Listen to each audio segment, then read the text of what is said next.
রহস্য আর রোমাঞ্চের রসদ জুগিয়ে ২০ বছর ধরে জনপ্রিয়তার শীর্ষে থাকা ভারতীয় ধারাবাহিক সিআইডি ১৯৯৮ থেকে শুরু হয়ে ২ দশকের বেশি সময় ধরে সমান দর্শকপ্রিয়তা নিয়ে চলেছে বিভিন্ন এপিসোড।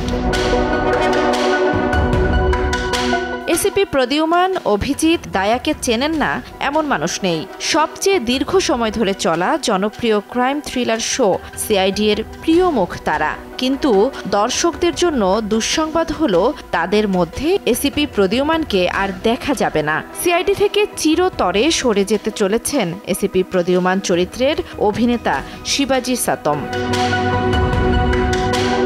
জানা গেছে খুব শিগগিরই একটি বড় মোড় দেখতে পাবেন দর্শকেরা। সেখানে মারা যাবেন এসিপি প্রদ্যুম্ন, আর তার মৃত্যু দিয়েই সিআইডি থেকে পুরোপুরি বিদায় নিচ্ছেন তিনি।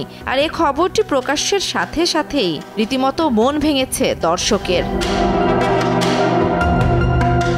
এদিকে অভিনেতার সিআইডি ছাড়ার খবরে তোলপাড় বিনোদন জগৎ। সনি এন্টারটেইনমেন্ট তার এই বিদায়ের খবর প্রকাশ করে লিখেছে, ভালোবাসার অনেক স্মৃতি রেখে গেলেন এসিপি প্রদ্যুম্ন। এমন ক্ষতি কখনোই ভোলার নয়। পোস্টটি প্রকাশ হতে না হতেই অনেকে ধরে নিয়েছিলেন না ফেরার দেশে পাড়ি দিয়েছেন এই অভিনেতা। পরে অবশ্য বিষয়টি স্পষ্ট হয়, তিনি শুধু অভিনয় থেকেই বিদায় নিচ্ছেন, যদিও সেটাও মেনে নিতে পারছেন না সিআইডি ভক্তরা।